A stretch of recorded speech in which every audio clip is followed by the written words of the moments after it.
اعوذ باللہ من الشیطان الرجیم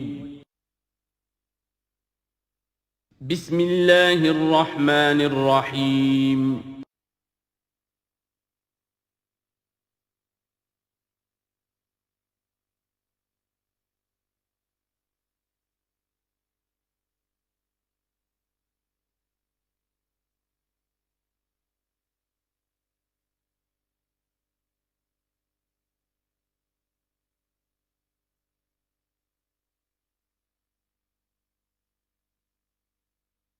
اعوذ باللہ من الشیطان الرجیم بسم اللہ الرحمن الرحیم وَيُعَلِّمُهُ الْكِتَابَ وَالْحِكْمَةَ وَالتَّوْرَاةَ وَالْإِنْجِيلَ وَرَسُولًا إِلَى بَنِي إِسْرَائِيلَ صدق اللہ العظیم۔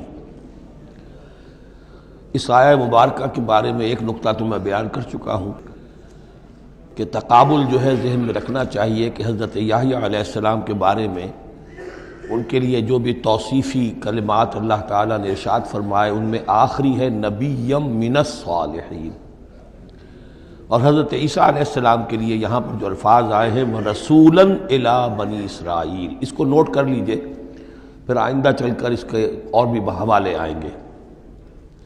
دوسری بات جو نوٹ کرنے کی ہے وہ یہ کہ کتاب اور حکمت اور تورات اور انجیل، ان چار چیزوں کے مابین جو تین واو آئے ہیں ان میں سے دو واو عطف ہیں، ایک واو تفسیر ہے۔ اللہ ان کو سکھائے گا کتاب اور حکمت، یعنی تورات اور انجیل۔ یہ درمیانی واو جو ہے یہ یعنی کے معنی میں ہے، اس لیے کہ جیسا کہ میں کئی مرتبہ پہلے بتا چکا ہوں، تورات میں صرف احکام تھے، حکمت نہیں تھی۔ انجیل میں صرف حکمت ہے، احکام نہیں ہے، اور اسی نقطے کو سمجھ لینے سے ساری گتھی حل ہوتی ہے، اور اگر اسی کو نہیں سمجھا ہے لوگوں نے تو پھر بہت ان کے ذہنوں میں پریشانیاں رہتی ہیں۔ تو اس مقام کو نوٹ کیجئے، وَيُعَلِّمُهُ الْكِتَابَ وَالْحِكْمَةَ، اللہ اسے سکھائے گا کتاب بھی اور حکمت بھی، وَالتَّوْرَاةَ وَالْإِنْجِيلَ، یعنی تورات بھی اور انجیل بھی، وَرَسُولًا إِلَىٰ بَنِي اسرائیل انی قد جئتکم بآیۃ من ربکم۔ ابھی تک گفتگو ہو رہی تھی کہ حضرت مریم سلام علیہا کو یہ ساری خوشخبریاں اللہ تعالیٰ کی طرف سے دی گئی۔ اب یوں سمجھیے، to cut a long story short, درمیان کا وقفہ، ان کی ولادت ہوئی، وہ پلے بڑھے، وہ ساری تاریخ بیچ میں سے حذف کر کے نقشہ کھینچا جا رہا ہے اب کہ حضرت مسیح علیہ السلام نے اب اپنی دعوت کا آغاز کر دیا ہے۔ انی قد جئتکم بآیۃ من ربکم، میں تمہارے پاس آیا ہوں تمہارے رب کی طرف سے نشانی لے کر۔ انی اخلق لکم من الطین کہیئۃ الطیر، کہ میں تمہارے سامنے یا تمہارے لیے بناتا ہوں گارے سے ایک پرندے کی شکل، فانفخ فیہ، پھر میں اس میں پھونک مارتا ہوں، فیکون طیرا باذن اللہ، تو وہ بن جاتا ہے اڑتا ہوا پرندہ اللہ کے حکم سے۔ یہاں آپ نوٹ کرتے جائیے گا، ہر معجزے کے بعد باذن اللہ باذن اللہ باذن اللہ، یعنی یہ میرا کوئی دعویٰ نہیں ہے، میرا کوئی کمال نہیں ہے، یہ جو کچھ ہے وہ اللہ کے حکم سے ہے۔ وَأُبْرِئُ الْأَكْمَحَ وَالْأَبْرَصَ وَأُحْيِي الْمَوْتَىٰ بِإِذْنِ اللَّهِ، اور میں شفا دے دیتا ہوں مادرزاد اندھے کو بھی اور کوڑھی کو بھی، اور میں مردہ کو زندہ کر دیتا ہوں بِإِذْنِ اللَّهِ، اللہ کے حکم سے۔ وَأُنَبِّئُكُم بِمَا تَأْكُلُونَ وَمَا تَدَّخِرُونَ فِي بُيُوتِكُمْ، اور میں تمہیں یہ بھی بتا سکتا ہوں کہ تم کیا کھاتے ہو اور کیا چیزیں تم نے اپنے گھروں میں ذخیرہ کر رکھی ہیں۔ ان فی ذلک لآیۃ لکم، اس میں تمام چیزوں میں تمہارے لیے نشانی ہے، ان کنتم مومنین، اگر تم ایمان والے ہو یا ایمان لانا چاہو، یعنی یہ کہ اپنی رسالت کے صداقت اور حقانیت کے دلیل کے طور پر یہ معجزات پیش فرمائے۔ وَمُصَدِّقًا لِمَا بَيْنَ يَدَيَّ مِنَ التَّوْرَاةِ، اور میں تصدیق کرتے ہوئے آیا ہوں اس کی کہ جو میرے سامنے موجود ہے تورات میں سے۔ وَلِأُحِلَّ لَكُمْ بَعْضَ الَّذِي حُرِّمَ عَلَيْكُمْ، اور تاکہ میں کچھ حلال قرار دوں تم پر وہ چیزیں جو تم پر حرام کر دی گئی ہیں۔ یہ اصل میں اشارہ ہے سبت کے حکم کے بارے میں، کہ جیسے ہمارے ہاں بھی بعض جو مذہبی مزاج کے لوگ ہوتے ہیں ان میں پھر بڑی سختی پیدا ہو جاتی ہے، غلو کرتے چلے جاتے ہیں دین کے احکام میں۔ تو سبت کے حکم میں یہودیوں نے اس حد تک غلو کر لیا تھا کہ کسی مریض کو دعا کرنا اس کے لیے کہ اللہ اس کو شفا دے دے، یہ بھی نہیں کرنا، کچھ نہیں کرنا، کوئی کام، گویا کہ یہ بھی دنیا کا کام ہے۔ لہذا اس کی ایک انتہا تک وہ پہنچ گئے تھے جن کو آ کے حضرت مسیح علیہ السلام نے پھر اس کی وضاحت کی کہ یہ چیز کے اس کی تقاضوں میں شامل نہیں ہے۔ وَجِئْتُكُمْ بِآیَةٍ مِّن رَبِّكُمْ، اور میں تمہارے پاس لے کر آیا ہوں نشانی تمہارے رب کی طرف سے، فَاتَّقُوا اللَّهَ وَأَطِیعُونِ، پس اللہ کا تقوی اختیار کرو اور میری اطاعت کرو۔ ان اللہ ربی و ربکم فاعبدوہ، یقیناً اللہ ہی میرا بھی رب ہے اور تمہارا بھی رب ہے، پس اسی کی بندگی کرو۔ ھذا صراط مستقیم، یہی سیدھا راستہ ہے۔ آپ کو یہی الفاظ ملیں گے سورہ مریم میں انشاءاللہ۔ فلما احس عیسیٰ منہم الکفر، اب پھر دیکھیے وہی درمیانی وقفوں کو چھوڑتے ہوئے یہ دعوت میں کتنا عرصہ لگا، کئی سال کے بعد اب مخالفت ہوئی، اور مخالفت ہوئی ان کے علماء کی طرف سے۔ یہود کے جو علماء تھے شدید ترین مخالفت انہوں نے کی، ان کی مسندوں کو خطرہ ہو گیا، ان کی چودراہٹیں جو ہے وہ خطرے میں پڑ گئی، تو انہوں نے مخالفت کی۔ اور اس وقت تک ظاہر بات ہے کہ یہودیوں پر ان کے علماء کا جو ہے اثر و رسوخ بہت زیادہ تھا۔ فلما احس عیسیٰ منہم الکفر، جب عیسیٰ نے محسوس کیا ان سے کفر کی شدت کہ اب یہ مخالفت پر تل گئے، قال من انصاری الی اللہ، تو انہوں نے ایک پکار لگائی، ایک ندا دی، ایک دعوت عام دی، کون ہے جو میرے مددگار ہے اللہ کی راہ میں؟ یعنی اب جو کشاکش ہونے والی ہے، جو تصادم ہونے والا ہے، اس میں ایک حزب اللہ بنے گی اور ایک حزب الشیطان ہوگا، کون ہے جو میرا مددگار ہو الی اللہ، اللہ کے کام میں۔ یہی اصل اساس ہے دین میں کام کرنے کے لیے کہ اسی بنیاد پر کوئی شخص اٹھے کہ میں دین کا یہ کام کرنا چاہتا ہوں، کون ہے جو میرا ساتھ دے۔ یہ ایک بالکل طبعی طریقہ ہوتا ہے جماعت سازی کا، ایک داعی اور داعی پر اعتماد کرنے والے، داعی سے اتفاق کرنے والے لوگ اس کے ساتھی بن جاتے ہیں۔ ساتھی اس کے ذاتی اعتبار سے نہیں ہوتے، اس کی حکومت قائم کرنے کے لیے نہیں، اللہ کی حکومت قائم کرنے کے لیے، اس کی سرداری کے لیے نہیں، اللہ تعالیٰ کے دین کے غلبے کے لیے۔ قال الحواریون نحن انصار اللہ، کہا حواریین نے کہ ہم ہیں اللہ کے مددگار۔ حواری جو ہے اصل میں اس کے معنی ہے دھوبی، جو کپڑے کو دھو کر صاف کر دیتا ہے۔ یہ لفظ پھر آگے بڑھا ہے اپنے کردار کو صاف کرنا، اپنے اخلاق کو صاف کرنا، لیکن چونکہ حضرت مسیح علیہ السلام کی بہت سی جو تبلیغ تھی وہ گلیلی جھیل کے کناروں پر ہوتی تھی۔ اب وہاں ظاہر بات ہے جھیل جو ہے بڑی تھی، وہ سمندر کی طرح ہے، جھیل نہیں ہے، بہت بڑی جھیل ہے، تو وہاں وہ کبھی دھوبی ہوتے تھے، ان میں تبلیغ کرتے تھے، کہیں مچھیرے ہوتے تھے مچھلیاں پکڑنے والے، جا کے انہیں تبلیغ کرتے تھے کہ اے مچھلیوں کے پکڑنے والوں، مچھلیوں کا شکار کرنے والوں، آؤ کہ میں تمہیں انسانوں کا شکار کرنا سکھاؤں۔ اور ان دھوبیوں میں تبلیغ کی ہے، تو ان میں سے کچھ لوگ جو ہیں انہوں نے اپنے آپ کو پیش کر دیا۔ قال الحواریون نحن انصار اللہ آمنا باللہ، ہم ایمان لائے اللہ پر، واشہد بأننا مسلمون، تو آپ بھی اب گواہ رہیے گا کہ ہم اللہ کے فرمانبردار ہیں۔ ربنا آمنا بما انزلت، اے رب ہمارے ہم ایمان لے آئے اس پر جو تو نے نازل فرمایا، واتبعنا الرسول، اور ہم اتباع کر رہے ہیں تیرے رسول کی، فاکتبنا مع الشاہدین، تو اے پروردگار ہمارا نام گواہوں میں لکھ لے۔ یہ گواہ یہی ہے کہ جو لفظ اختیار کیا گیا ہے اب عیسائیوں کے خاص فرقے کی طرف سے، یہواز وٹنسز۔ یہوا کا لفظ جو ہے وہ عبرانی میں خدا کے لیے ہے، خدا کے گواہ، یعنی وہی بات کہ جو قرآن مجید میں آئی ہے، وَكَذَلِكَ جَعَلْنَاكُمْ أُمَّةً وَسَطًا لِتَكُونُوا شُهَدَاءَ عَلَى النَّاسِ وَيَكُونَ الرَّسُولُ عَلَيْكُمْ شَهِيدًا، تو اللہ ہمیں اپنے گواہوں میں ہمارا نام لکھ لے، یہواز وٹنسز۔ فَاكْتُبْنَا مَعَ الشَّاهِدِينَ، مراد یہ نہیں ہے کہ یہ یہواز وٹنسز وہ لوگ ہیں، میں نے صرف وہ لفظ کی مناسبت کہ انہوں نے یہ لفظ کیوں اختیار کیا ہے، تو یہ لفظ قدیم ہے، اسلامی حکمت اور اسلام کی مصطلحات جو ہیں ان میں اس کی ایک حیثیت ہے۔ وَمَكَرُوا وَمَكَرَ اللَّهُ، اب انہوں نے بھی چالیں چلی اور اللہ نے بھی چال چلی۔ وہ جو ان کے فریسی بیٹھے ہوئے تھے، علماء بیٹھے ہوئے تھے، وہ چالیں چل رہے تھے کسی طرح اس کو پکڑوائیں، کسی طرح، اس لیے کہ وہاں جو حکومت تھی وہ یہودیوں کی نہیں تھی۔ اگرچہ یہودی ایک بادشاہ تھا، پپٹ کنگ، جیسے کنگ فاروق ہوتے تھے مصر کے اندر، اصل حکومت انگریزوں کی تھی لیکن کنگ فاروق بیٹھے ہوئے ہیں، اسی طرح کا وہ پپٹ کنگ تھا کہ جو یہودیوں میں سے تھا، اصل حکومت تھی رومیوں کی، اور رومی گورنر پائلیٹس پونٹس وہ وہاں پر موجود تھا، اور اس طرح کی کوئی کیپٹل پنشمنٹ جو ہے وہ یہودی خود نہیں دے سکتے تھے جب تک کہ وہ جو اصل گورنر ہے اس کی طرف سے اس کا حکم صادر نہ کیا جائے، لیکن ان کی مذہبی عدالتیں تھیں، اس میں بیٹھ کر یہ ان کے مفتی، ان کے فریسی، ان کے علماء بیٹھ کے فیصلے کرتے تھے، اور اگر وہ فیصلہ دے دیتے تھے تو ان فیصلوں کی ایگزیکیوشن جو ہے وہ پھر رومن گورنمنٹ کے تھرو، اور وہ ہوتی تھی اس کی جو تنفیذ جو ہے وہ پائلٹس پونٹس کے ذریعے سے، لہذا ان کے ہاتھ بندھے ہوئے تھے۔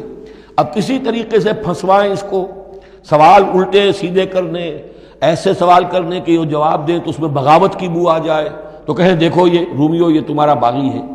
اس طرح کی وہ چالیں چل رہے تھے۔ وَمَكَرُوا وَمَكَرَ اللَّهُ، اللہ کی اپنی چال تھی۔ اب اللہ کی چال کیا تھی؟ اب اس کی تفصیل قرآن میں نہیں ہے، یعنی یہ کہ ان کے حواریین میں سے ہی ایک نے دھوکہ دیا اور حضرت مسیح علیہ السلام کو گرفتار کروایا۔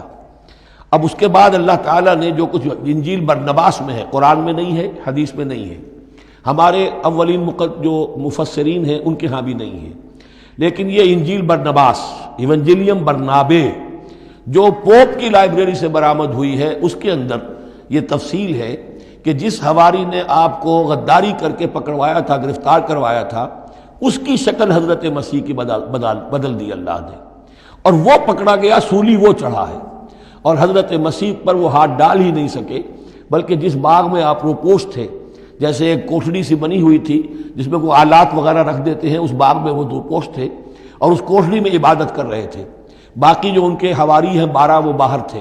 اس وقت وہ سٹک گیا، ایک شخص وہاں سے چپکے سے گیا کہ اب میں پکڑواؤں گا، اور جا کر جو ہے وہ سپاہیوں کو لے آیا، رات کے وقت نیلے لے کر آئے، اس نے کہا میں اندر جاؤں گا، جسے میں کہوں اے ہمارے استاد بس پکڑ لینا وہی مسیح ہے، اس لیے کہ رومیوں کو کیا پتا تھا وہ مسیح کون ہے، وہ تو یہودی ہے، لہذا جیسے ہمارے ہاں پولیس والوں کو کیا پتا ہے وہ آئے ہیں، آئیڈینٹیفائی کون کرے گا، تو اس نے کہا کہ میں کہوں گا اے میرے آقا میرے استاد بس پکڑ لینا۔ اب یہ جب اندر داخل ہوا تو جیسے ہی کمرے میں داخل ہوا، اس کوٹھڑی میں اس کی چھت پھٹی، 4 فرشتے نازل ہوئے، حضرت مسیح کو لے کر وہ چلے گئے، اور اس شخص کی شکل جو ہے وہ بدل دی گئی حضرت مسیح والی۔ اب یہ گھبرا کر باہر نکلا تو دوسرے حواریین جو تھے انہوں نے کہا اے ہمارے استاد، اور ادھر سے وہ سپاہی جو ہیں داخل ہو گئے، انہوں نے اسی کو قابو کیا، سولی وہ چڑھا ہے اصل میں، حضرت مسیح نہیں۔ لیکن یہ ساری تفاصیل جو ہیں یہ قرآن میں بھی نہیں ہے، حدیث میں بھی نہیں ہے۔ جب حدیث میں نہیں ہے، قرآن میں نہیں ہے، تو ہمارے مفسرین کے پاس بھی نہیں ہو سکتی تھی، لیکن یہ کہ یہ شہادت جو ہے یہ در حقیقت انہی کے گھر سے ہمیں ملی ہے، اور یہ پوری طریقے سے فٹ ان کرتی ہے، پوری طریقے سے قرآن کا جو بیان ہے اس میں یہ پوری طرح فٹ ہوتی ہے۔ وَمَكَرُوا وَمَكَرَ اللَّهُ، انہوں نے اپنی سی چالیں چلی، اللہ نے اپنی چال چلی، وَاللَّهُ خَيْرُ الْمَاكِرِينَ، اور اللہ تعالیٰ جو ہے وہ بہترین چال چلنے والا ہے۔ اِذْ قَالَ اللَّهُ يَا عِيسَىٰ إِنِّي مُتَوَفِّيكَ وَرَافِعُكَ إِلَيَّ، یاد کرو جب کہ اللہ نے عیسیٰ سے کہا عیسیٰ میں تمہیں اب لے جانے والا ہوں۔ یہ لفظ ہے کہ جس کو قادیانیوں نے اصل میں بہت بڑی بنیاد بنایا ہے اپنے غلط عقیدے کی، کہ وفات مسیح ہو چکی ہے۔ اس لفظ کو اچھی طرح سمجھ لیجئے، وفا کے معنی ہے پورا کرنا، وعدہ وفا کرو، وفا۔ اب اس سے جب کہا جائے کسی کو پورا دینا تو باب تفعیل میں آئے گا وفا یوفی توفیتاً، وہ ہم پڑھ چکے ہیں، ووفیت کل نفس فکیف اذا جاء، جب وہ دن آئے گا ووفیت کل نفس ما عملت، جو کچھ انہوں نے کیا ہوگا پورا پورا ان کو دے دیا جائے گا۔ یہ دیکھ لیجئے آیت نمبر 25، فکیف اذا جمعناہم لیوم لا ریب فیہ ووفیت کل نفس ما کسبت وہم لا یظلمون، ہر ایک کو بھرپور پورا پورا بدلہ اس کے اعمال کا دے دیا جائے گا۔ یہ ہے کسی کو پورا پورا دینا، کسی سے پورا پورا لے لینا یہ باب تفاعل ہوگا، توفا یا توفا، کسی کو پورا لے لینا، تو پورا لے لیتا ہے اللہ تعالیٰ نے۔ یہ لفظ جو ہے پورا بتمام و کمال، یہ گویا کہ منطبق ہوتا ہے حضرت مسیح پر، کہ حضرت مسیح کو ان کے جسم اور جان سمیت اللہ لے گیا۔ ہم جب کہتے ہیں وفات پا گیا تو یہ ہے استعارتاً، جسم یہی رہ گیا صرف جان گئی ہے، اور یہی لفظ قرآن میں آتا ہے نیند کے لیے بھی، اللہ یتوفی الانفس حین موتها، اس لیے کہ نیند میں بھی یہ ہوتا ہے کہ خود شعوری نکل جاتی ہے انسان میں سے، اگرچہ زندہ ہے، اب اس کو اگر کوئی چیونٹی کاٹ رہی ہے تو جاگ جائے گا، لیکن ویسے اس کی خود شعوری ختم ہو چکی ہے، اور روح کا تعلق ہے خود شعوری کے ساتھ، تو نیند میں بھی اللہ تعالیٰ روح کو قبض کر لیتا ہے، اس کے لیے بھی توفی کا لفظ ہے۔ پھر جب انسان مرتا ہے تو روح اور جان دونوں چلی گئیں اور صرف جسم رہ گیا، یہ بھی توفی ہے۔ اور سب سے زیادہ مکمل توفی کیا ہے کہ اللہ تعالی حضرت مسیح کو ان کے جسم، جان اور روح تینوں سمیت سموچے حضرت مسیح کو زندہ جو کا توں لے گیا۔ یہ ہے عقیدہ جو مسلمانوں کا ہے، اور جہاں تک لفظ کا تعلق ہے اس میں قطعاً کوئی بات جو ہے اس میں ایسی نہیں ہے کہ جس سے کوئی شخص دلیل پکڑ سکے، سوائے اس کے کہ ان لوگوں کو بہکانا آسان ہے جنہیں عربی زبان کی گرامر سے واقفیت نہیں، وہ ایک ہی وفات جانتے ہیں۔ وفات 3 ہو گئی ہیں اضلوع قرآن جو میں نے آپ کو سمجھائی ہیں۔ اس قال اللہ یا عیسیٰ انی متوفیک، میں تمہیں لے جاؤں گا، ورافعک الیہ، اور تمہیں اپنی طرف اٹھا لوں گا، ومطہرک من الذین کفروا، اور تمہیں پاک کر دوں گا ان لوگوں سے جنہوں نے تمہارے ساتھ کفر کیا ہے، وجاعل الذین اتبعوک فوق الذین کفروا الی یوم القیامہ، اور جو لوگ بھی تیری پیروی کریں گے انہیں اب ہمیشہ ہمیش کے لیے قیامت تک ان کے اوپر رکھوں گا کہ جنہوں نے کفر کیا ہے تیرے ساتھ، جو تیرا انکار کر رہے ہیں یہودی، اس کے بعد سے جو پسے ہیں آج تک پس رہے ہیں۔ حضرت مسیح سن 30 میں اٹھا لیے گئے یا 33 میں، اور اس کے بعد سے آپ کو معلوم ہے کہ مسلسل سن 70 عیسوی میں ہیکل سلیمانی ختم ہوا، 1,20,000 یا 1,33,000 یہودی ایک دن میں ٹائٹس نے قتل کیے یروشلم میں، حضرت مسیح کے رفع سماوی کے 40 برس بعد۔ ان کا ہیکل سلیمانی بھی وہ جو ہے وہ ختم کر دیا گیا، اب اس کی ایک دیوار ہے، میں بتا چکا ہوں 1927-28 برس ہو گئے ہیں کہ ان کا کعبہ گرا پڑا ہے۔ 1917 سے پہلے تک، بلکہ یوں سمجھیے پہلے 500 برس تک تو ان کا داخلہ بھی ممنوع تھا۔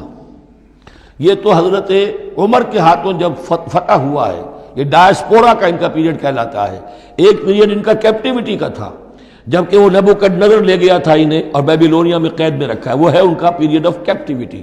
اس کے بعد واپس آئے حضرت عزیر کے زمانے میں، دوبارہ دوسرا ٹیمپل بنایا، اس کے بعد یہ ٹیمپل سن 70 عیسوی میں ختم ہوا، اور ڈائسپورا کہلاتا ہے کہ منتشر ہو جانا، انہیں وہاں سے نکال دیا گیا تھا کہ تم دفع ہو جاؤ یہاں سے، اب فلسطین میں تم نہیں رہ سکتے۔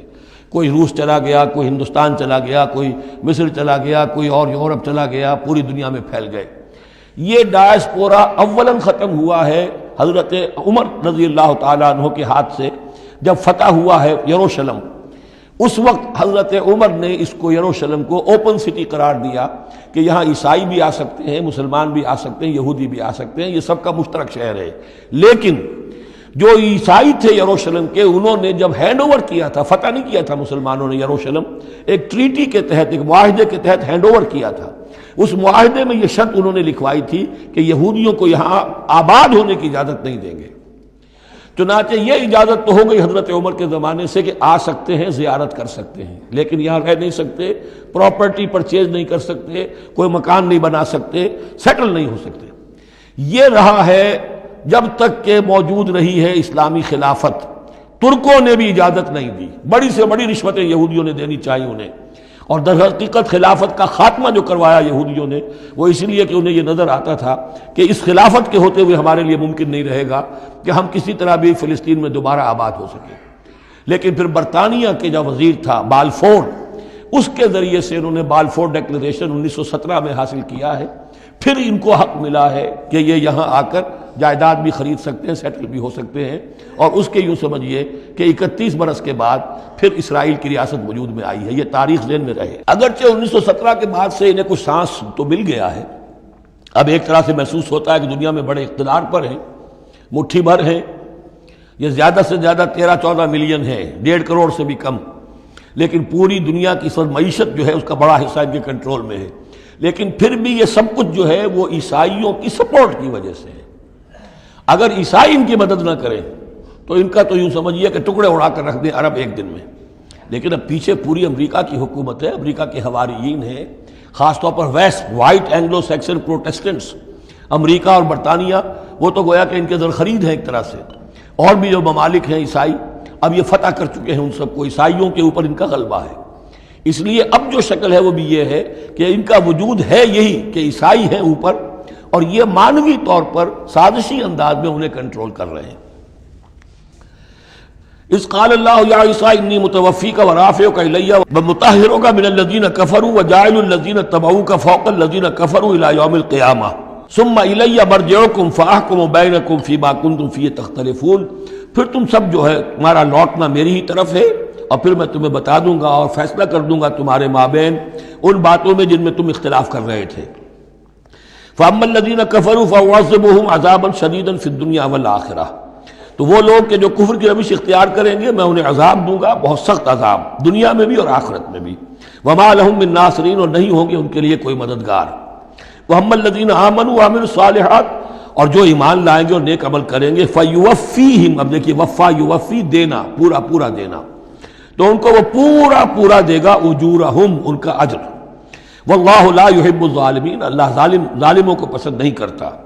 ذالک نتلوہ علیک من الآیات والذکر الحکیم، یہ وہ چیزیں ہیں جو ہم آپ کو پڑھ کر سنا رہے ہیں۔ گویا کہ یہاں بھی پس منظر میں حضرت جبرائیل علیہ الصلوۃ والسلام ہے کہ یہ اللہ تعالیٰ کی آیات ہیں اور ذکر حکیم ہے جو ہم آپ کو پڑھ کر سنا رہے ہیں۔ ان مثل عیسیٰ عند اللہ کمثل آدم، عیسیٰ کی مثال اللہ کے نزدیک آدم کی سی ہے۔ خلقہ من تراب ثم قال له کن فیکون، اسے بنایا مٹی سے پھر کہا ہو جا، وہ ہو گیا۔ اب یہ آیت وہ ہے قرآن مجید میں کہ جو لوگ بھی اسپیشل کریشن کے قائل ہیں کہ حضرت آدم کسی ایولیوشن کے نتیجے میں کسی اسپیشیز کے وجود میں آنے کے بعد اس کے ایک فرد کی حیثیت سے نہیں ان کا استفاع ہوا، بلکہ وہ اسپیشلی کریٹ کیے گئے ہیں مٹی سے براہ راست، ان کے حق میں یہ آیت دلیل ہے۔ تو یہ جو بھی نظریات ہیں ابھی، چونکہ ایولیوشن بھی ہے تو وہ بھی نظریہ ہے، تھیوری آف اسپیشل کریشن ہے وہ بھی نظریہ ہے۔ نظریوں کے باب میں انسان ادھر ادھر کوئی رائے رکھ سکتا ہے، ابھی یہ کوئی طے شدہ حقائق نہیں ہے۔ ان میں ہم غور کر سکتے ہیں کہ قرآن مجید میں کس مقام پر کس چیز کے لیے کوئی تائید یا کوئی تھوڑی سی توثیق نکلتی ہے۔ تو اللہ کے نزدیک تو عیسیٰ کی مثال ایسے ہی ہے جیسے آدم، اسے مٹی سے بنایا اور کہا کن فیکون۔ تو اب اگر اسپیشل کریشن کا معاملہ ہے تو نہ باپ نہ ماں، بغیر باپ اور بغیر ماں کے تو کیا وہ الہ بن گئے؟ بنانے والا تو اللہ ہے۔ حضرت عیسیٰ ماں تو ہے، باپ نہیں ہے، حمل تو ہوا ہے، 9 مہینے ماں کے پیٹ میں تو رہے ہیں، تو وہ تو آدم سے کم معاملہ ہوا تخلیق میں اعجاز کے اعتبار سے۔ اور حضرت اس سے کم تک ذرا دیکھ لو تو بوڑھے پھونس حضرت زکریا اور بوڑھی پھونس ان کی اہلیہ جو ساری عمر بانجھ رہی اور ان کو اللہ نے اولاد دے دی۔ تو یہ سارے جو ہیں معجزات ہیں، اللہ کا اختیار ہے، جو چاہے کرے، اس سے کسی کی الوہیت کی دلیل نہیں نکلتی۔ الحق من ربک، یہ حق ہے آپ کے رب کی طرف سے، فلا تکن من الممترین، تو ہرگز نہ ہو جانا اس میں شک کرنے والوں میں سے۔ فمن حاجک فیہ، تو اے نبی جو بھی اس معاملے میں آپ سے اب بھی حجت بازی کرے، جھگڑا کرے، بحث کر رہا ہے، ابھی سینگ الجھا رہا ہے بحث کے اندر، من بعد ما جاءک من العلم، جبکہ آپ کے پاس تو العلم آ چکا، آپ جو بات کہہ رہے ہیں وہ علی وجہ البصیرت کہہ رہے ہیں، فقل تعالوا، تو اب آخری چیلنج کیا ہے؟ کہہ دیجئے اچھا آؤ۔ یہ جو ان کا آیا تھا، 2 بڑے بڑے ان کے لاٹ پادری تھے، ابو حارثہ ابن علقمہ اور قرظ بن علقمہ، اور ان کی سرکردگی میں 70 افراد تھے جو کہ نجران سے آئے تھے۔ یہ سارا کئی دن معاملہ چلتا رہا، اور پھر آخر میں حضور سے کہا گیا اچھا آپ مباہلہ کیجئے، قل، ان سے کہہ دیجئے تعالوا، آؤ، ندعو ابناءنا و ابناءکم، آؤ ہم بلاتے ہیں اپنے بیٹوں کو، تم بلاؤ اپنے بیٹوں کو، ونساءنا ونساءکم، ہم بلا لیتے ہیں اپنی عورتوں کو، تم بلاؤ اپنی عورتوں کو، وانفسنا وانفسکم، اور ہم بھی آ جاتے ہیں تم بھی آ جاؤ، ثم نبتہل، پھر ہم گڑ گڑا کر اللہ سے دعا کریں، فنجعل لعنت اللہ علی الکاذبین، تو ہم کہیں کہ اے اللہ جو ہم میں سے جھوٹا ہو اس پر لعنت کر دے۔ یہ مباہلہ ہے، اور یہ مباہلہ ہوتا ہے کب؟ جب کہ احقاق حق ہو چکے، بات پوری واضح ہو جائے، آپ کو یقین ہو کہ یہ میرا مخاطب جو ہے بات سمجھ گیا ہے، صرف ضد میں اڑا ہوا ہے، اس وقت پھر یہ مباہلہ آخری شے ہوتی ہے تاکہ ظاہر ہو جائے۔ اگر تو واقعتاً اسے یقین ہے تو وہ مباہلہ کی چیلنج قبول کر لے گا، اور اگر دل میں چور ہے، وہ جانتا ہے کہ حق بات تو اسی کی ہے، اور لہذا پھر وہ مباہلہ نہیں کرے گا۔ چنانچہ یہی ہوا، انہوں نے مباہلے سے انکار کیا، فرار کی راہ اختیار کی، اور ایسے ہی چلے گئے۔ فمن حاجک فیہ من بعد ما جاءک من العلم فقل تعالوا ندعو ابناءنا وابناءکم ونساءنا ونساءکم وانفسنا وانفسکم ثم نبتہل فنجعل لعنت اللہ علی الکاذبین ان ھذا لہو القصص الحق، یہ ہے صاف صاف جو بھی سرگزشت ہے صحیح اور حق وہ یہ ہے۔ وما من الہ الا اللہ، اور نہیں ہے کوئی معبود اللہ کے سوا۔ وَإِنَّ اللَّهَ لَهُوَ الْعَزِيزُ الْحَكِيمُ، اور یقیناً اللہ تعالیٰ ہی ہے زبردست اور کمال حکمت والا۔ یہاں اب دوسرا حصہ ختم ہو گیا۔ یہ 31 آیات ہیں، 32 اور 31 مل کر یہ 63 آیت پر۔ فَإِن تَوَلَّوْا، پھر اگر وہ پیٹھ موڑ لے فَإِنَّ اللَّهَ عَلِيمٌ بِالْمُفْسِدِينَ، یہاں آ کر 63 آیات ہوئی. پھر اگر وہ پیٹھ موڑ لے تو اللہ تعالیٰ خوب جانتا ہے ان مفسدوں کو کہ یہ ماننے والے نہیں ہیں، لہذا وہ پورا قافلہ واپس چلا گیا. اب یہ جو تیسرا حصہ نصف اول کا آ رہا ہے، یہ پھر انہی 4 رکوعوں کے بہت مشابہ ہے کہ جو سورہ بقرہ میں آئے تھے 15ویں سے لے کر 18ویں رکوع تک، جس میں تحویل قبلہ، حضرت ابراہیم کا ذکر، کعبے کا ذکر، پھر اہل کتاب کو دعوت، وہ کیفیت آپ کو یہاں ملے گی. قُلْ يَا أَهْلَ الْكِتَابِ تَعَالَوْا إِلَىٰ كَلِمَةٍ سَوَاءٍ بَيْنَنَا وَبَيْنَكُمْ، اے نبی کہیے اے اہل کتاب. اب یہاں جمع کر لیا گیا یہود اور نصارہ دونوں کو. وہاں گفتگو زیادہ تر یا بنی اسرائیل تھی. ابھی تک حضرت عیسیٰ کا معاملہ تھا، وہ گویا کہ نصرانیوں سے بات تھی. اب ہے اہل کتاب، دونوں کے دونوں. قُلْ يَا أَهْلَ الْكِتَابِ تَعَالَوْا إِلَىٰ كَلِمَةٍ سَوَاءٍ بَيْنَنَا وَبَيْنَكُمْ، کہیے کہ اے کتاب والو آؤ ایک ایسی بات کی طرف جو ہمارے اور تمہارے مابین بالکل برابر ہے، متفق علیہ ہے. وہ کیا ہے؟ اللہ نعبد الا اللہ، اللہ کے سوا کسی کی بندگی نہ کرے، ولا نشرک بہ شیئا، اس کے ساتھ کسی چیز کو شریک نہ ٹھہرائیں، ولا یتخذ بعضنا بعضا اربابا من دون اللہ، اور ہم میں سے کوئی ایک دوسرے کو اللہ کے ساتھ رب نہ بنا لے. اس سے مراد کیا ہے؟ جیسے کہ پوپ کو انہوں نے رب بنا لیا کہ پوپ کو اختیار ہے جس چیز کو چاہے حلال قرار دے دے، جس چیز کو چاہے حرام قرار دیتے. یہ گویا کہ ان کو اس کو پوپ کو بھی رب مان لینا ہے. چنانچہ یہ واقعہ ہے کہ مشہور جو سخی تھے حاتم طائی، ان کے بیٹے عدی ابن حاتم رضی اللہ تعالی عنہ، وہ ایمان لائے، عیسائی تھے پہلے. تو انہوں نے ایک مرتبہ حضور سے کہا کہ یہ قرآن یہ کہتا ہے کہ ہم نے اللہ کے سوا کسی اور کو رب بنا لیا، تو یہ بات کچھ سمجھ میں نہیں آئی، ہم نے تو کسی کو رب نہیں بنایا. تو حضور نے فرمایا کیا یہ صحیح نہیں ہے کہ تمہارے جو پادری کہہ دیں، جو پوپ کہہ دیں کہ یہ حق ہے، یہ صحیح ہے، یہ جائز ہے، اس کو تم جائز مان لیتے ہو، جس کو وہ کہہ دیں حرام ہے حرام مان لیتے ہو کہ جی ہاں ایسا تو ہے. تو یہ حق جو ہے یہ صرف اللہ کا ہے، اور جو اس حق کو اختیار کرتا ہے وہ گویا رب ہونے کا دعویٰ کرتا ہے.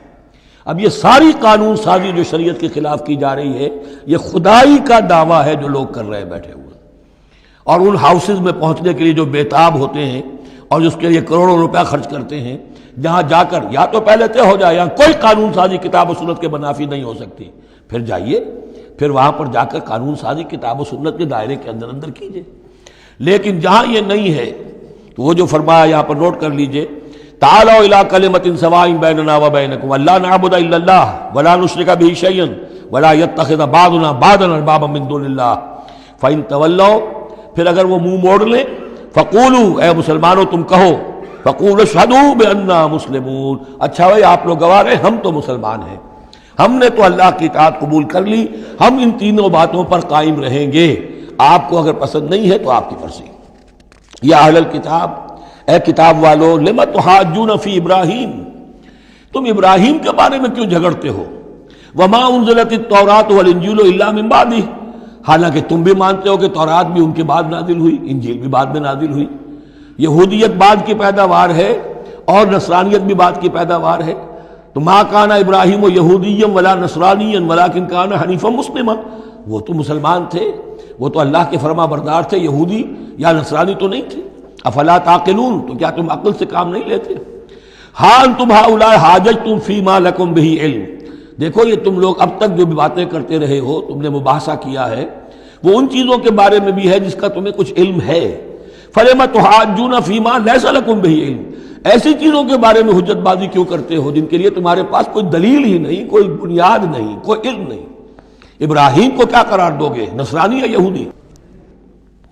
واللہ یعلم وانتم لا تعلمون، اللہ جانتا ہے تم نہیں جانتے. ما کان ابراہیم یہودیا ولا نصرانیا، اچھی طرح تمہیں بھی معلوم ہے ابراہیم نہ یہودی تھے نہ نصرانی تھے، ولکن کان حنیفا مسلما، وہ تو اللہ کے فرما بردار تھے بالکل یکسو ہو کر. وما کان من المشرکین، اور نہ ہی وہ مشرکوں میں سے تھے. گویا کہ 3 طبقات جو موجود تھے عرب میں اس وقت، یا مشرکین عرب تھے، وہ بھی اپنے آپ کو منسوب کرتے تھے، وہ تو چونکہ نسل تو حضرت اسماعیل کی ہے تو وہ بھی کہتے تھے ہمارے رشتہ ابراہیم سے ہے، یہودی بھی نصرانی بھی. لیکن فرمایا ابراہیم جو ہے وہ نہ یہودی تھے نہ نصرانی تھے نہ مشرک تھے. ان اول الناس بابراہیم الذین اتبعوہ، یقیناً ابراہیم سے سب سے زیادہ قربت رکھنے والے لوگ تو وہ ہیں جو ان کی پیروی کرتے ہیں. اور وہ کون ہے؟ وَهَذَا النَّبِيُّ، یہ نبی محمد صلی اللہ علیہ وسلم، وَالَّذِينَ آمَنُوا، اور وہ کہ جو ان پر ایمان لائے، وَاللَّهُ وَلِيُّ الْمُؤْمِنِينَ، اور اللہ ان مومنوں کا ساتھی ہے، مددگار ہے، پشت پناہ ہے، حمایتی ہے۔ وَدَّتْ طَائِفَةٌ مِّنْ أَهْلِ الْكِتَابِ لَوْ يُضِلُّونَكُمْ وَمَا يُضِلُّونَ إِلَّا أَنفُسَهُمْ وَمَا يَشْعُرُونَ، اہل کتاب کا ایک گروہ جو ہے تلا ہوا ہے، اس پر آرزومند ہے کہ اے مسلمانوں تمہیں کسی طریقے سے گمراہ کر دیں۔ لَوْ يُضِلُّونَكُمْ وَمَا يُضِلُّونَ إِلَّا أَنفُسَهُمْ، وہ نہیں گمراہ کر سکیں گے مگر اپنے آپ کو، وَمَا يَشْعُرُونَ، انہیں اس کا شعور نہیں ہے۔ یا اہل الکتاب، دیکھیے کو انداز جو ہے بڑا ہی داعیانہ، جیسا کہ وہ جو 5واں رکوع تھا سورہ بقرہ کا، اس طرح کا انداز ہے یہاں۔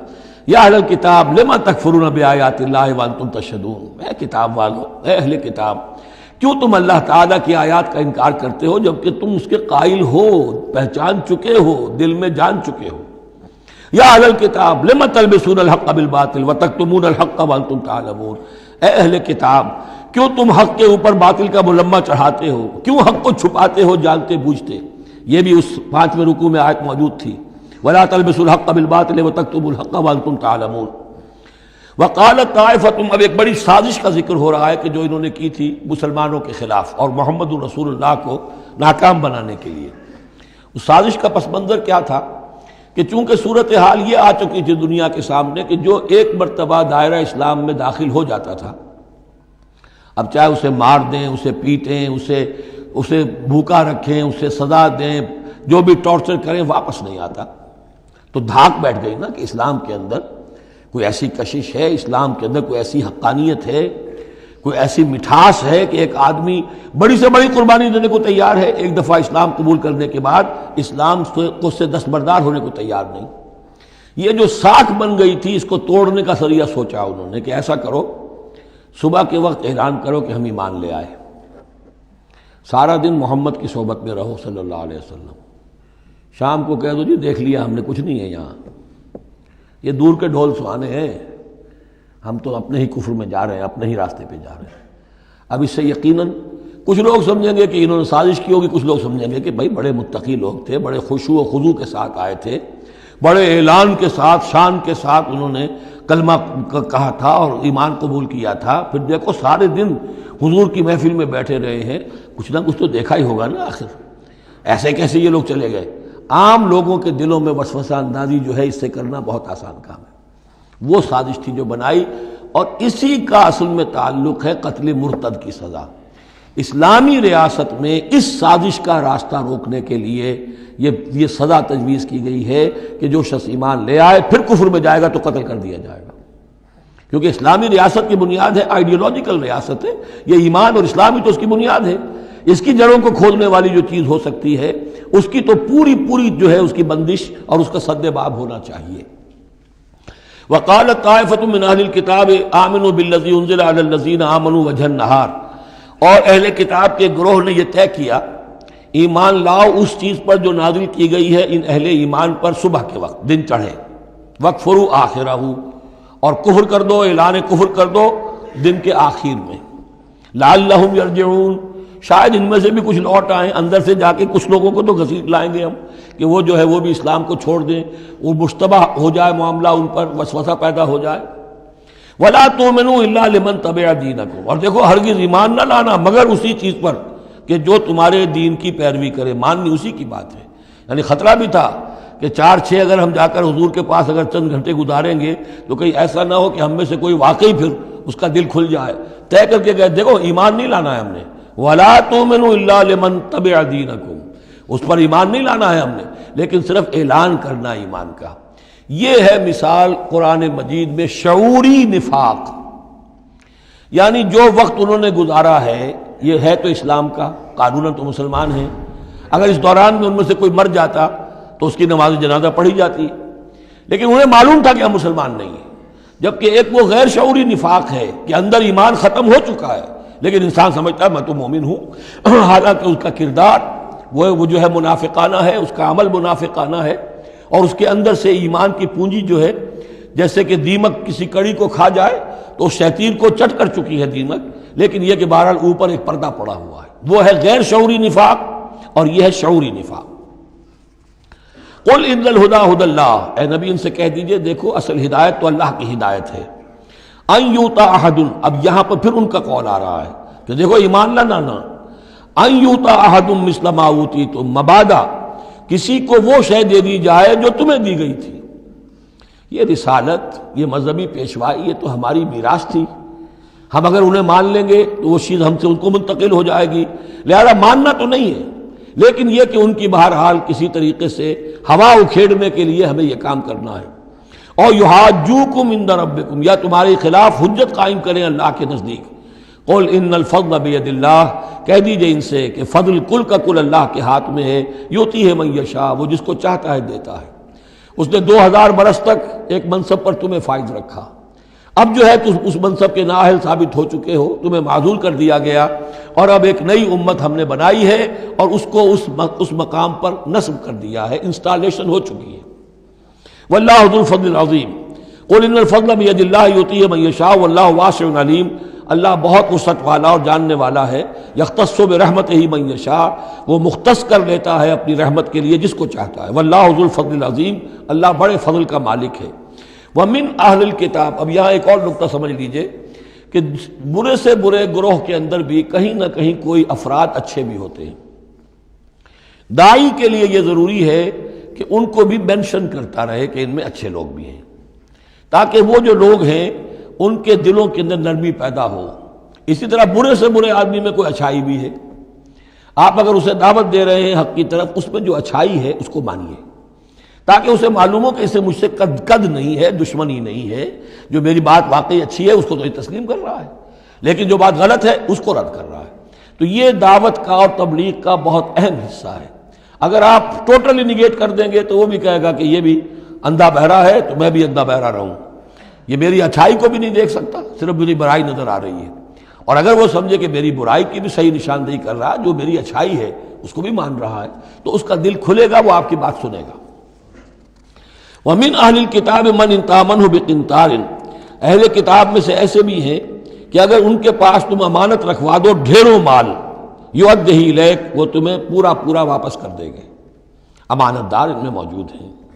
وَمِنْهُمْ، اور ان میں سے ایسے بھی ہیں، مَنْ إِنْ تَأْمَنْهُ بِدِینَارٍ، ان کے پاس اگر 1 دینار بھی امانت رکھوا دو، لا یؤدہ الیک، وہ تمہیں واپس نہیں کرے گا، ادا نہیں کرے گا تمہیں، الا ما دمت علیہ قائما، الا یہ کہ تم اس کے سر کے اوپر کھڑے ہو جاؤ، مسلط ہو جاؤ، تب تو دے دے گا ورنہ نہیں دے گا۔ اچھا، یہ ہے ان کے اکثر کا کردار، لیکن جو بھی تھوڑے بہت تھے ان میں ان کی اچھائی کا بھی ذکر کر دیا۔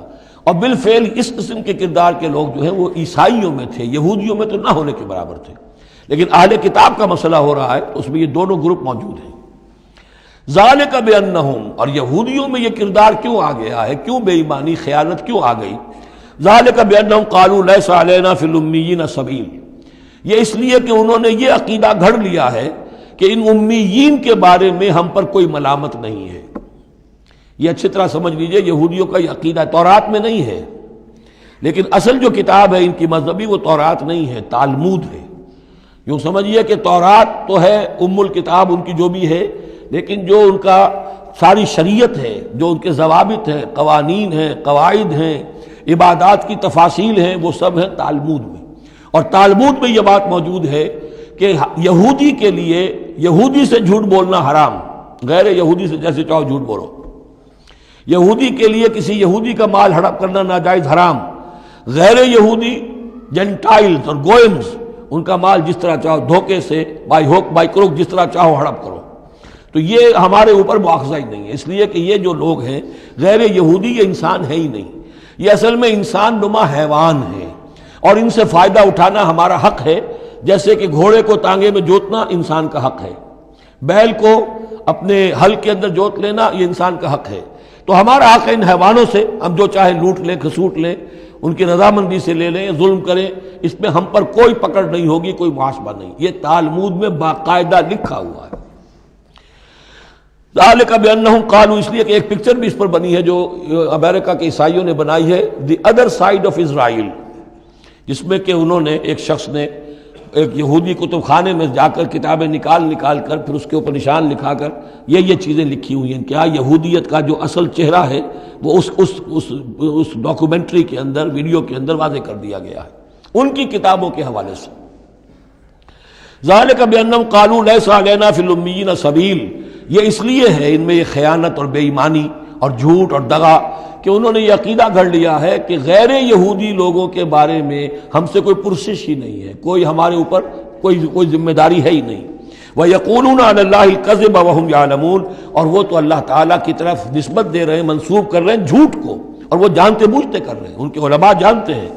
بَلَا مَنْ أَوْفَىٰ بِعَهْدِهِ وَاتَّقَىٰ فَإِنَّ اللَّهَ يُحِبُّ الْمُتَّقِينَ، کیوں نہیں، جو کوئی بھی اللہ کے ساتھ کیا ہوا اپنے عہد کو پورا کرے گا اور تقویٰ کی روش اختیار کرے گا تو اللہ تعالیٰ کو تو متقین پسند ہے. ان الذین یشترون بعہد اللہ وایمانہم ثمنا قلیلا، یقیناً وہ لوگ کہ جو اللہ تعالیٰ سے جو عہد انہوں نے کیا تھا اسے فروخت کرتے ہیں اور اپنی قسموں کو فروخت کرتے ہیں حقیر سی قیمت پر. جب دیکھتے ہیں کہ ہماری بات لوگ جو کچھ شک کر رہے ہیں، اچھا جی ہم خدا کی قسم کھا کر کہتے ہیں کہ ایسا ہے، اب یہ جھوٹی قسمیں. ثمنا قلیلا اولئک لا خلاق لهم فی الآخرہ، یہ وہ لوگ ہیں کہ جن کے لیے کوئی حصہ نہیں ہے آخرت میں. ولا یکلمہم اللہ، نہ اللہ ان سے کلام کرے گا. ولا ینظر الیہم یوم القیامہ، اور نہ ان کی طرف نگاہ کرے گا قیامت کے دن. ولا یزکیہم، نہ ان کو پاک کرے گا. یہ بھی سورہ بقرہ میں تقریباً پورا مضمون آ چکا ہے. ولہم عذاب علیم، ان کے لیے دردناک عذاب ہے. وان منہم لفریقا یلوون السنتہم بالکتاب، اور ان میں سے ایک گروہ ایسا بھی ہے جو اپنی زبان کو توڑتا مروڑتا ہے کتاب کو پڑھتے ہوئے.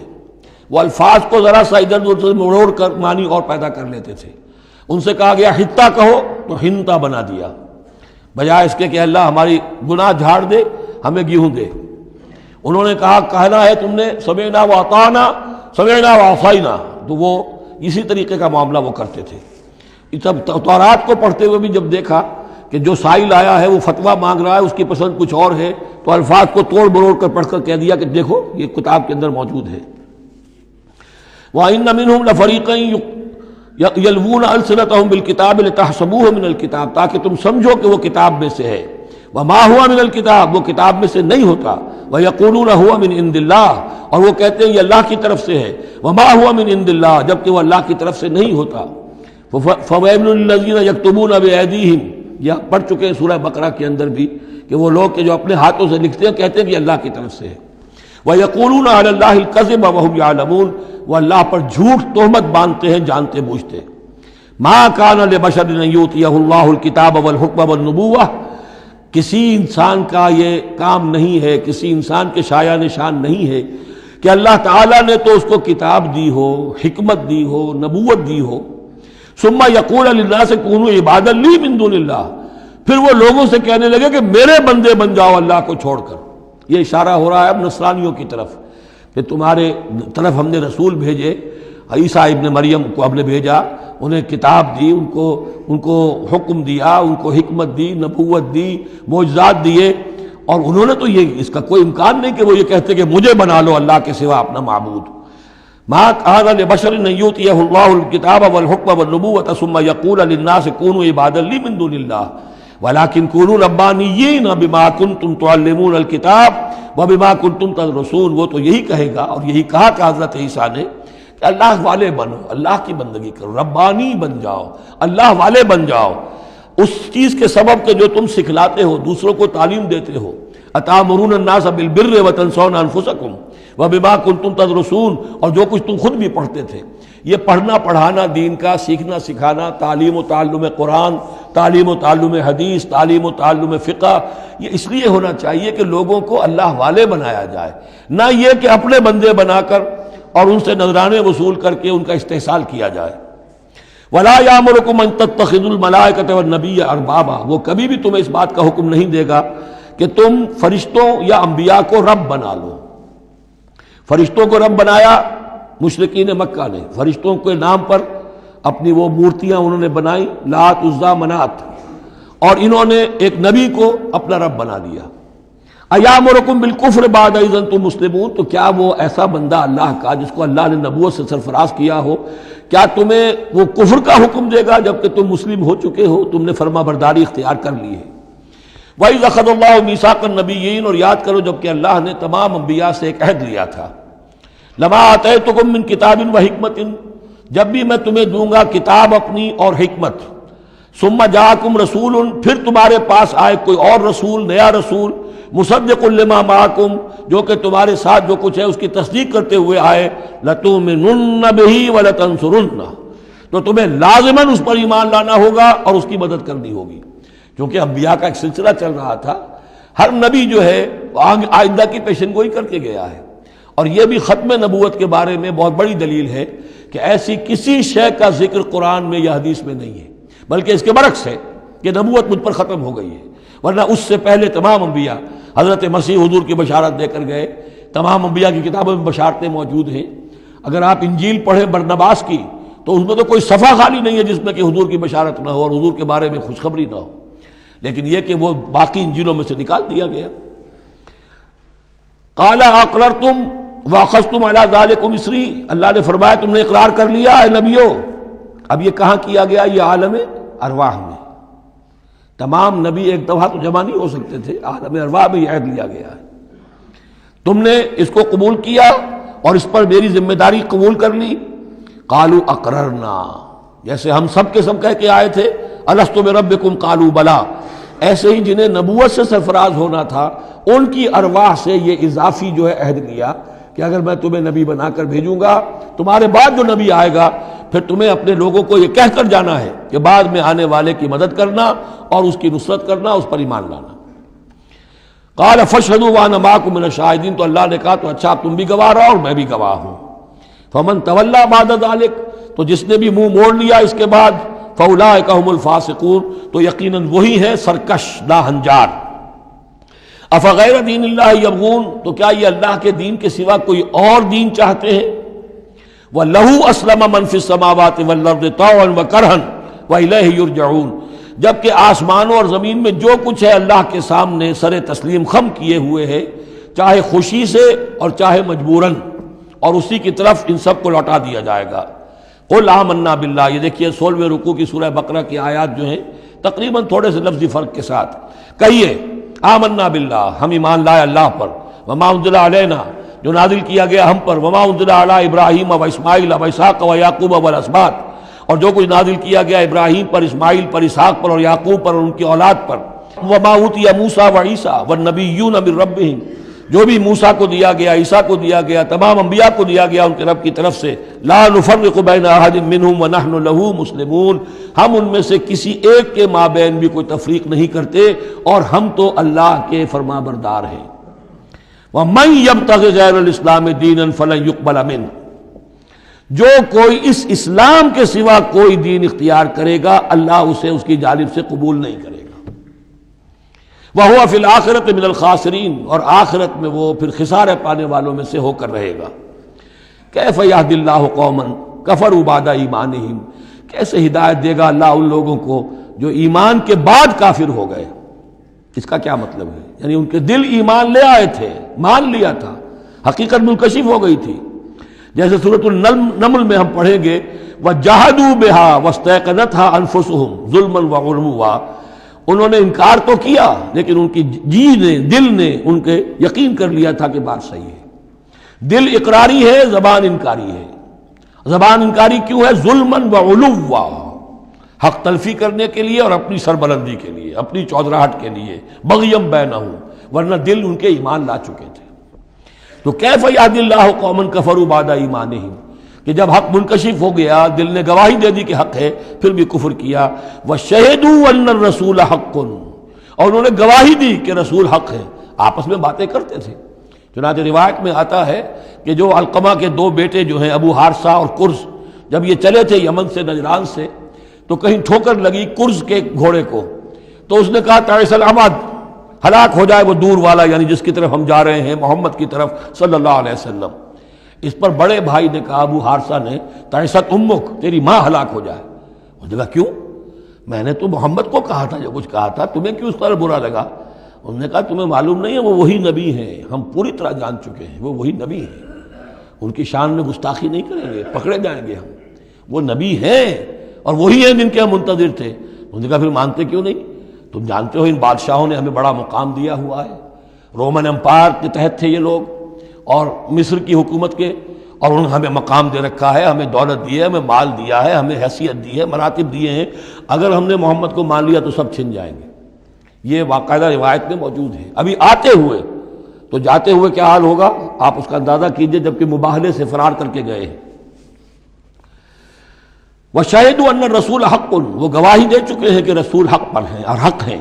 وَجَاءَهُمُ الْبَيِّنَاتُ، اور ان کے پاس کھلی کھلی نشانیاں آ چکی ہیں۔ وَاللَّهُ لَا يَهْدِي الْقَوْمَ الظَّالِمِينَ، اللہ ایسے ظالموں کو ہدایت نہیں دیتا۔ أُولَٰئِكَ جَزَاؤُهُمْ أَنَّ عَلَيْهِمْ لَعْنَةَ اللَّهِ وَالْمَلَائِكَةِ وَالنَّاسِ أَجْمَعِينَ، یہ تو وہی لوگ ہیں کہ جن کا بدلہ یہ ہے کہ ان پر اللہ کی بھی لعنت ہے، فرشتوں کی بھی اور تمام انسانوں کی بھی۔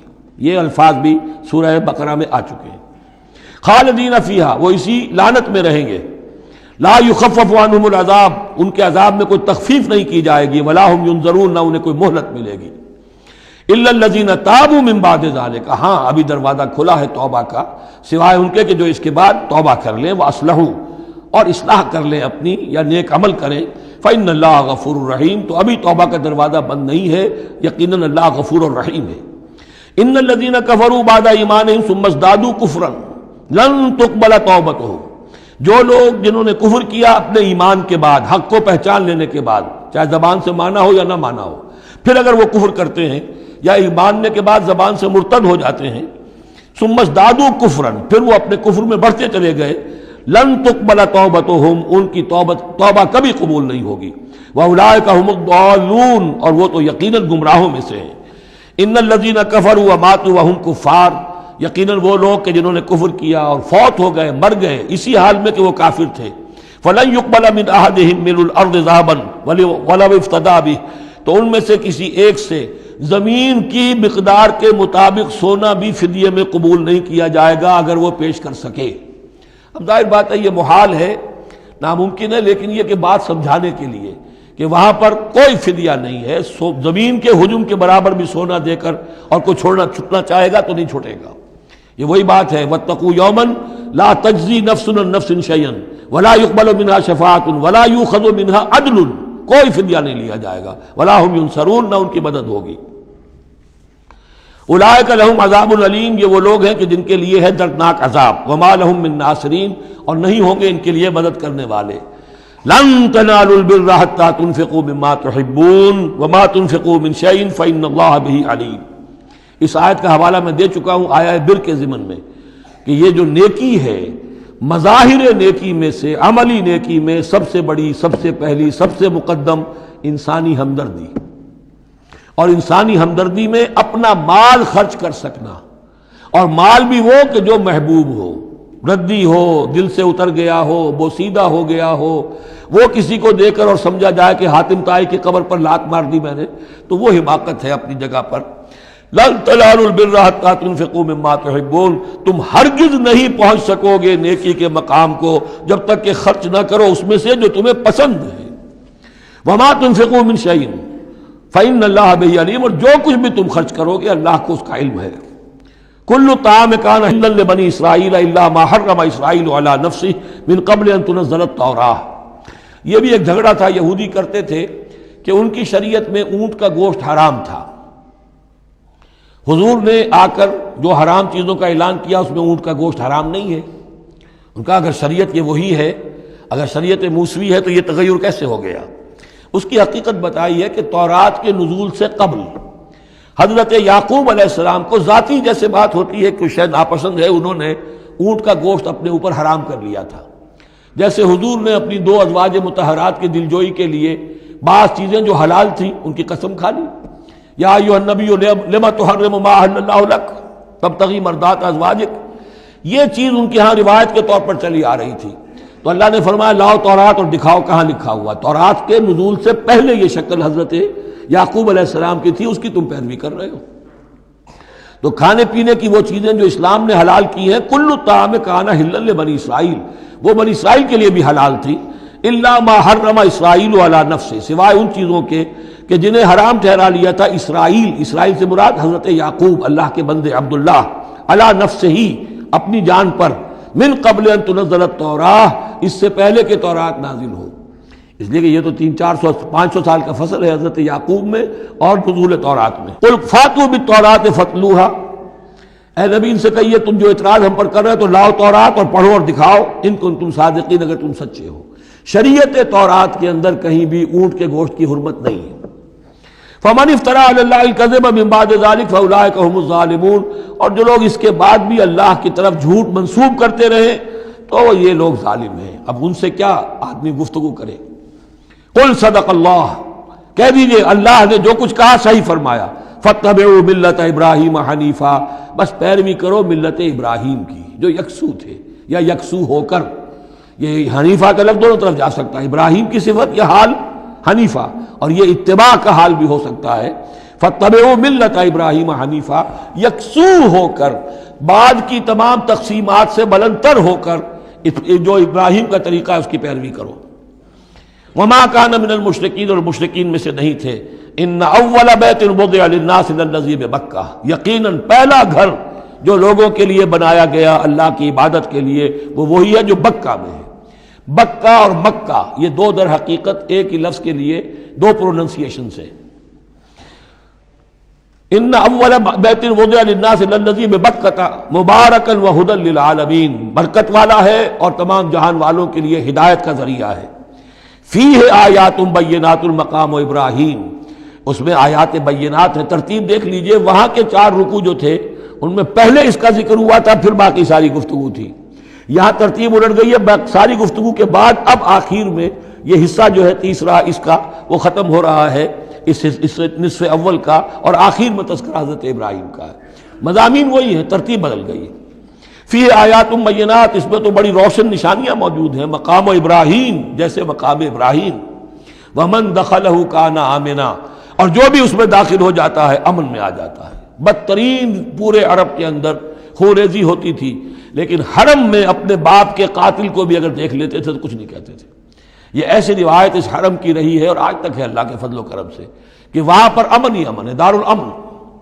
من دخلہ کان آمنا وَلِلَّهِ عَلَى النَّاسِ حِجُّ الْبَيْتِ مَنِ اسْتَطَاعَ إِلَيْهِ سَبِيلًا، اور للہ علی الناس، اب لام اور علی کو یہاں نوٹ کر لیجئے، اللہ کا حق ہے لوگوں پر کہ وہ حج کرے اس کے گھر کا، جو بھی استطاعت رکھتا ہو اس کے سفر کی۔ للہ علی الناس، اللہ کا حق ہے لوگوں پر، حج البیت، گھر حج کرنا بیت اللہ کا، من استطاع الیہ سبیلا، جو بھی استطاعت رکھتا ہو راستے کی، سفر کی۔ ومن کفر، اب یہاں کفرہ کے معنی کیا ہوں گے؟ جو استطاعت کے باوجود حج نہیں کرتا وہ گویا کہ کفر کرتا ہے۔ ومن کفر فإن اللہ غنی عن العالمین، تو وہ اللہ تو غنی ہے تمام جہانوں سے۔ قل یا اہل الکتاب لم تکفرون بآیات اللہ، اب آخری یہ آیات ہیں، بڑا ہی انداز جو ہے جھنجھوڑنے کا، اور جیسے کہ پیئرسنگ آئیز کے ساتھ دیکھ کر کسی سے بات کی جائے اور اس کے یعنی نگاہیں گاڑ کر اس پر۔ قل یا اہل الکتاب لم تکفرون بآیات اللہ، کیوں اللہ کی آیات کا انکار کر رہے ہو؟ واللہ شہید علی ما تعملون، اور جبکہ جو کچھ تم کر رہے ہو اللہ اسے دیکھ رہا ہے۔ قل یا اہل الکتاب لم تصدون عن سبیل اللہ، کہہ دیجئے ہے کتاب والو کیوں روکتے ہو اور روکتے ہو؟ صدہ یصد دونوں معنی دیتا ہے، لازم بھی متعدی بھی، خود رک جانا دوسروں کو روکنا۔ کیوں رکتے ہو اور روکتے ہو اللہ کے راستے سے؟ من آمنا، جو ایمان لے آتا ہے، تبغونہا عوجا، تم اس کے لیے ٹیڑھ تلاش کرتے ہو، سازشیں کرتے ہو کہ صبح کو ایمان لاؤ اور شام کو کافر ہو جاؤ، تاکہ یہ ایمان والے جو ہیں ان کے دل میں بھی وسوسے اور دغدغے پیدا ہو جائیں۔ من آمن تبغونہا عوجا، تم چاہتے ہو کہ وہ بھی کج راستہ اختیار کر لیں، وانتم شہداء، اور تم خود جانتے ہو جو کچھ کر رہے ہو۔ وما اللہ بغافل عما تعملون، اور اللہ غافل نہیں اس سے جو تم کر رہے ہو۔ لیکن ان تمام سازشوں کے جواب میں اہل ایمان سے کہا گیا یا ایھا الذین آمنوا ان تطیعوا فریقا من الذین اوتوا الکتاب یردوکم بعد ایمانکم کافرین، اے وہ لوگوں جو ایمان لائے ہو، اگر ان اہل کتاب کے ان کسی گروہ کی تم پیروی کرو گے تو یہ تمہیں لازماً لوٹا کر لے جائیں گے تمہارے ایمان کے بعد، پھر تمہیں کفر کی حالت میں لے جائیں گے۔ وَكَيْفَ تَكْفُرُونَ، اور سوچو تو صحیح کیسے کفر کرو گے، کیسے اس راستے پر جاؤ گے۔ وَأَنْتُمْ تُتْلَىٰ عَلَيْكُمْ آیات اللہ، جبکہ تم پر اللہ کی آیات پڑھ کر سنائی جا رہی ہیں۔ وَفِيكُمْ رَسُولُهُ، اور تمہارے اندر اس کا رسول موجود ہے بنفس نفیس۔ اس سے آپ اندازہ کیجئے کہ علماء یہود کا کتنا اثر تھا۔ اوس اور خزرج کے لوگ بڑے مرعوب تھے، چونکہ یہ ان پڑھ لوگ تھے، کوئی کتاب نہیں، کوئی شریعت نہیں، کوئی قانون نہیں، یہ لوگ صاحب کتاب تھے، صاحب شریعت تھے، ان کے یہاں علماء تھے تو مرعوب تھے۔ لہذا یہاں جو اوس اور خزرج کے لوگ اسلام لے آئے تھے ان کے بارے میں اندیشہ ہوتا تھا کہ کہیں ان ساری ریشہ دوانیوں کا شکار نہ ہو جائیں۔ وَكَيْفَ تَكْفُرُونَ وَأَنْتُمْ تُتْلَىٰ عَلَيْكُمْ آیَاتُ اللَّهِ وَفِيكُمْ رَسُولُهُ، کیسے کفر کرو گے تم جبکہ تمہیں اللہ کی آیات پڑھ کر سنائی جا رہی ہیں اور اللہ کے رسول تم میں موجود ہیں۔ وَمَنْ يَعْتَصِمْ بِاللَّهِ فَقَدْ هُدِيَ إِلَىٰ صِرَاطٍ مُسْتَقِيمٍ، اور جو اللہ سے چمٹ جائے اس کی ہدایت ہو گئی ہے صراط مستقیم کی طرف۔ جو اللہ کی پناہ میں آ جائے، جیسے بچہ اگر اسے خطرہ محسوس ہو، شیرخوار بچہ دوڑ کر آ کے ماں سے چمٹ جائے گا، اب وہ یہ سمجھے گا میں قلعے میں آ گیا ہوں، اب مجھے کوئی کچھ نہیں کہہ سکتا، میں اپنی ماں کی گود میں آ گیا، ماں سے چمٹ گیا۔ اسے کیا پتا کہ کوئی درندہ صفت انسان اسے کھینچے ماں کی گود سے، اچھالے اور کسی بلم کے اوپر کسی نیزے کی انی کے اندر پرو لے۔ ایک بچہ یہ سمجھتا ہے کہ میں ماں کے پاس آ گیا تو بس میں اب پناہ میں ہوں۔ ایسے ہی من یعتصم باللہ، جو اللہ کی پناہ میں آ گیا، فقد ہدی الی صراط مستقیم، اس کی ہدایت تو ہو گئی سیدھی راہ کی طرف۔ اللہم ربنا اجعلنا منہم، اللہم ربنا اجعلنا منہم، آمین یا رب العالمین۔